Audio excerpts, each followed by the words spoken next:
What up YouTube, TK here, and today we are working on the Volvo stereo, which, as demonstrated, is not working. So this is AM. Down and a conical hat with a floppy...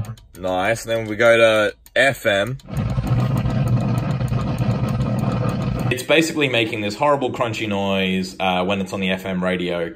Doesn't make that noise from AM, doesn't make that noise from tape deck. It's only when it's on FM you hear this horrible crunching noise. It's not to do with reception. The noise is there whether the antenna's plugged in or not. It's some horrible, weird, crunchy noise. So I started investigating. Took me ages to figure out how to get it out. It's a really weird stereo in that it actually has this huge long, like 1.5 long cable on it with the connectors that's buried under the dash. So it's quite strange to remove.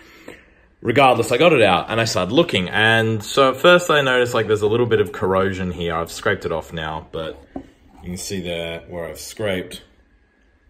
And there was a little bit of corrosion here.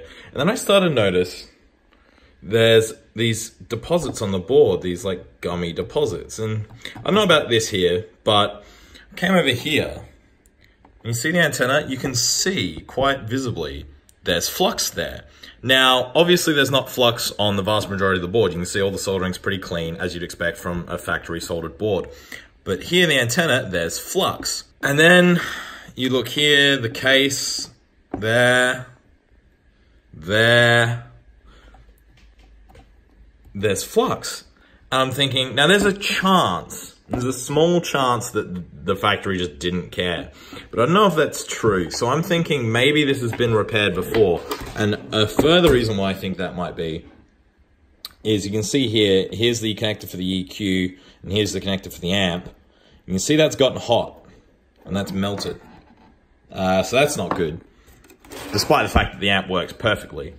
And also we have here, I don't know if that's stock or not, but I reckon that's dodgy too. So what I'm gonna do is I'm gonna clean this corrosion off, plug it back in and see if that solves our problem, because it's very intermittent crunchiness. So we have acetone, my problematic fave, back in the shop, and we're just gonna give this a good old-fashioned clean. Okay. See if that makes the slightest bit of difference. You can still see there's flux left behind, but hopefully this makes a difference, because I like an easy fix. I don't like actually having to work on stuff. And if you are wondering why the hell I'm not just putting a new stereo in, it's because this is the original one and it looks way better than some big flashy 1995 Sony unit would. Hopefully we can get it to work. All right, we've got it hooked up. Let's listen how it goes.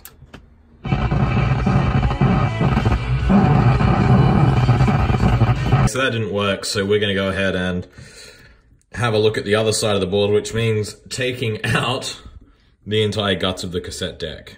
And I'm worried about ruining this forever, because at least now, currently the cassette deck still works. It's just the rest of the radio, well, the FM radio that doesn't. This is actually the worst thing about fixing things, is sometimes you don't actually succeed. Sometimes you actually make things worse, which is usually what used to happen when I was young and I used to work on mobile phones, because I was too poor to pay anyone to do it for me. All right, connectors, bulbs undone, cassette eject button pulled off.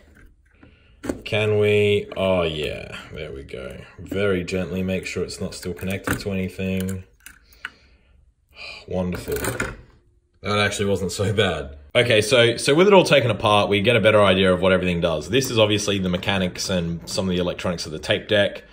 This is the sort of output stage, because it has a cable that goes to the output to the main amp. You'll notice the EQ output actually comes off the bottom board.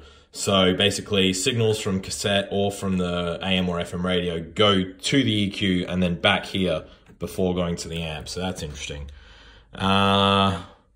We need to figure out what the problem is, if any. I'm suspecting capacitors. Cosmos 2000, who I've talked to, suspects capacitors. We're gonna find out. Now this is weird. See this chip on the bottom here, this big square IC? If you look on the other side, that actually has its own little nook carved out of the board. Now, I don't know what that chip does. I imagine being here, it's kind of like the main little microcontroller that talks to the screen and basically just runs the whole show. There's a switch. Why is there a switch? What? Why? Must be for some weird option. If I switch that, does my radio work again? Probably better not mess with it. There's also trim pots as well, which I don't like. I don't like trim pots. All right, so I just pulled out this daughter board from the back here, which doesn't really seem to do much.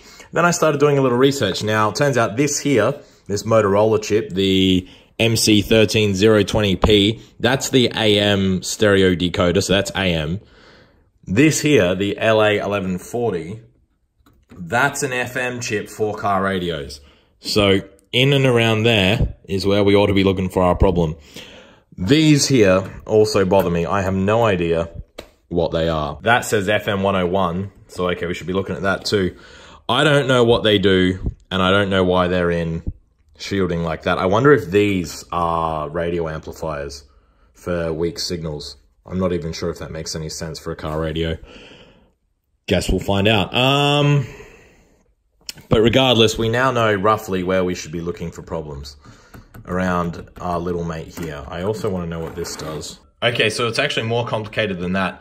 This here, the LA1140, is an FM-IF, which means intermediate frequency device. I don't actually know enough about radio to understand. And then here is the LA3375, and that's the demodulator, the PLL demodulator. I can't tell at a glance. Like, I'm not seeing any obvious problems on the board. Ideally, what you'd see is near the FM section, you'd see a dead cap or a blown chip or a dead transistor. We're not getting the easy ones tonight, unfortunately. But at least we know what section of the board we probably should be looking in, which is good. Okay, so here we are with it again. I was unable to find anything else obviously wrong with the radio. So I decided to just give it a really good clean, get all that gooey, gross stuff off and any corrosion off the bottom of the board to see if that helped. Unfortunately, I'm testing it now and it's stuck in tape mode. It turns out you can't easily, as far as I know, test this thing without putting it all back together, which is a real pain in the ass. And that's going to slow me down a lot. It's annoying, YouTube. It's annoying. So this is interesting. You see the silver FM brick in there.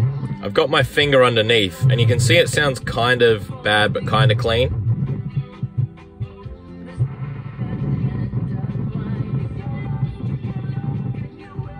And then watch what happens when I take my finger away. Then I put it back.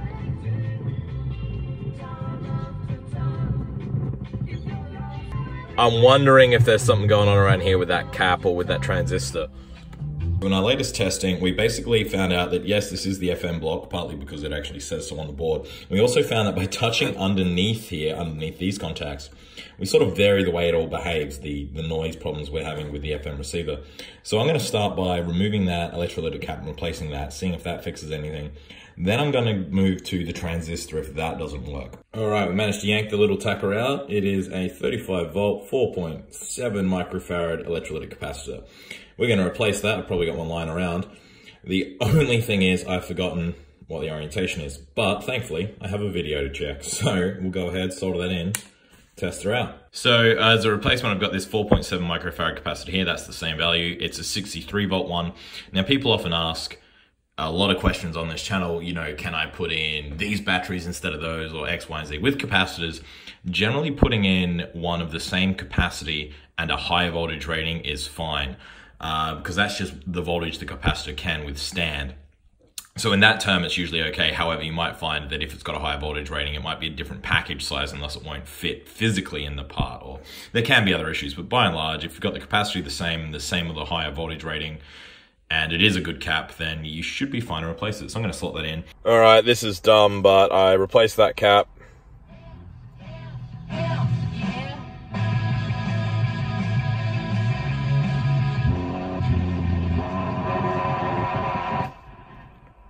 It still doesn't work, but if I touch things,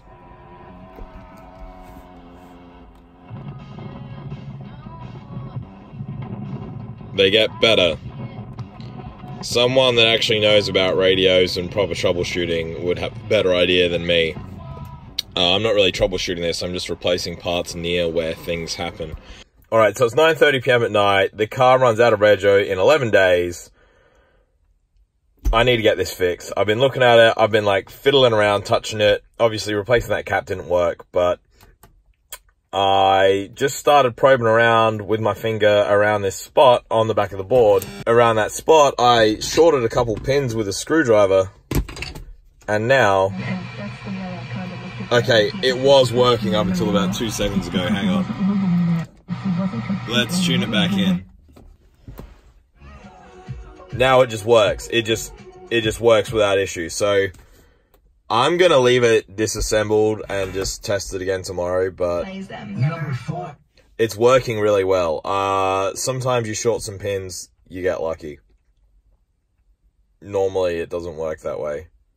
I have literally no explanation for this. I don't like a fix where I do something random and it works for no reason. And some kind of cruel joke.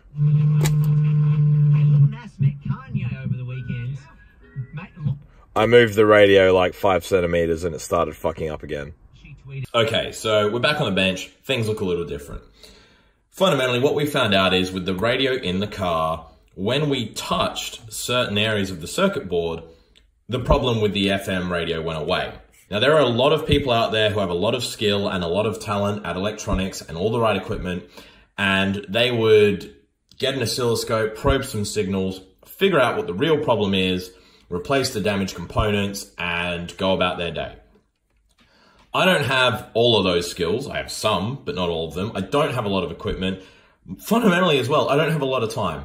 What I did find out is I found out if I touched certain pads, the problem went away. So that means my fingers, my magic fingers, ask anyone, must be doing something. So what could they be doing? I rang up someone who is a career elec-eng, basically, give or take. And I said, hey, look, I've got this circuit. When I touch it, it's good. When I don't touch it, it's sad. What am I doing when I touch it? And they said, well, you know, there could be a broken trace somewhere, you know, that you're putting physical pressure on the board and something's making contact that wasn't before. I ruled that out after a lot of inspection. They said you might also be doing something, you might be changing capacitance in a certain area, you might be making a connection between certain areas at high resistance, because fingers do have a resistance. They're not completely open circuit, and it depends how sweaty you are. The sweatier you are, the lower the resistance. After a bit of mucking around, I basically found if I put a resistor from this pad to ground, the radio worked, which is essentially what my finger was probably doing, creating a resistance between the pad and ground. So I've put a resistor in between the pad and ground. We're going to go and plug it in, and if it works, we're calling it fixed. Because we have a saying on this channel, so that a dumb fix that works ain't a dumb fix. It's just a fix. And, you know, if you don't like it, feel free to blast me in the comments.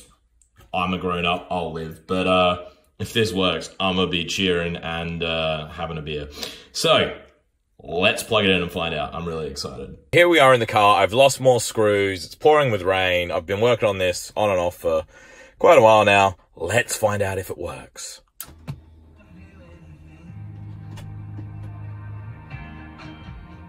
Hey!